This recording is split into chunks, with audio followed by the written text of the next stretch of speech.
Hi, and welcome to the first vlog here on Perfect Journey. We are in the middle of December and, as you can see, everything around me is kinda dead, barren and dried up.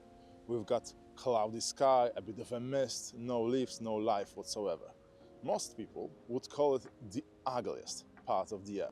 For me, it's a prime time for portrait photography, and I'm going to show you why.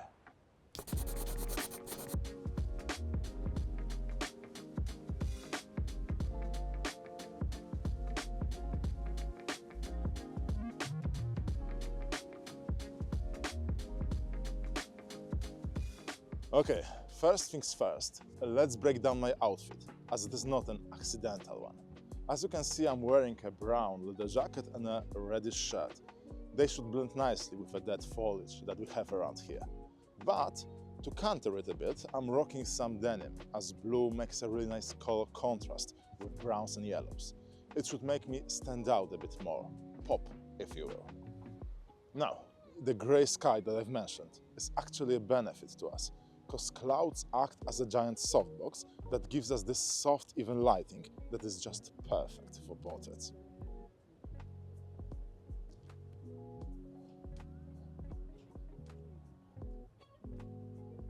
Ooh, I can feel my hands and ears going numb. It's actually a really cold day. Of course, we also need a good spot. I'm looking for something that has no color in the background whatsoever, as well as some dead plants that will act as a foreground. It should give us this 3D look that we are typically after in photography.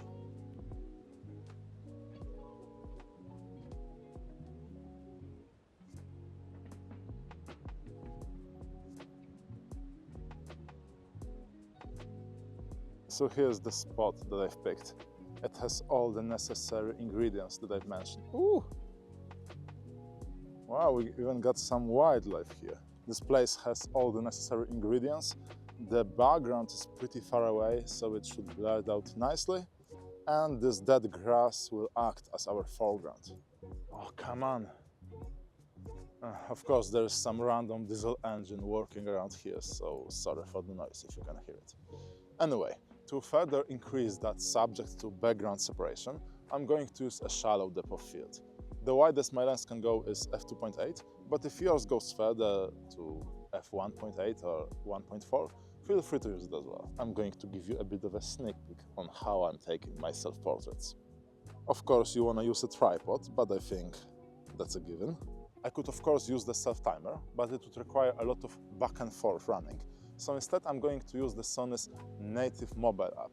It lets me see what my camera sees, and control it as well. Okay, we have all the ingredients for the perfect photo in place. There is one tiny detail left, and it's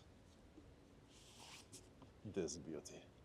I might be a bit influenced by Indiana Jones movies, but in my opinion, a hat like that is a pinnacle of an adventurer's outfit. There is actually a story connected with it. You see, I wanted such a hat for quite a while and decided to buy it while I was in Thailand earlier this year, as prices there are considerably cheaper than the ones we have in Poland. But to my frustration, I couldn't find anything that I liked until the last possible day, when we were already heading to the airport in Bangkok. I managed to find a small local shop that specialized in so-called cowboy wear. And so I managed to convince my friend to do a bit of a detour and go there with me, and I bought this hat. I'm super happy with this purchase. It had proven to be capable of handling Thailand's weather, the scorching heat of a Turkish summer, and now it works as well in so-called Polish winter. As you can see, I'm all smiley because it's the first time I'm actually doing a photo shoot with it. So I think a bit of a celebration is in place.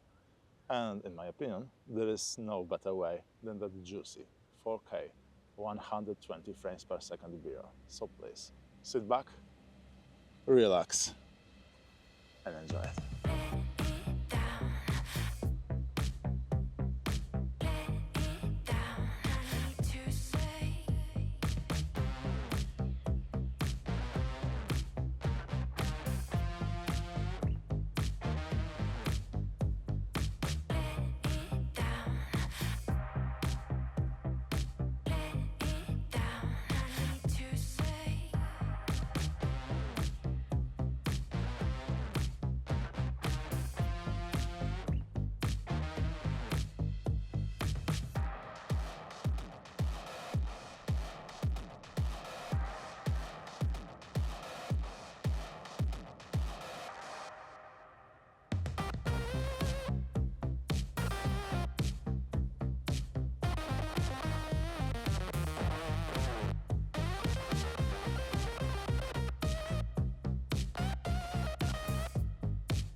And that's a wrap for today, folks. I hope you learned something useful or at least enjoyed this little video of mine that I froze my ass off to make.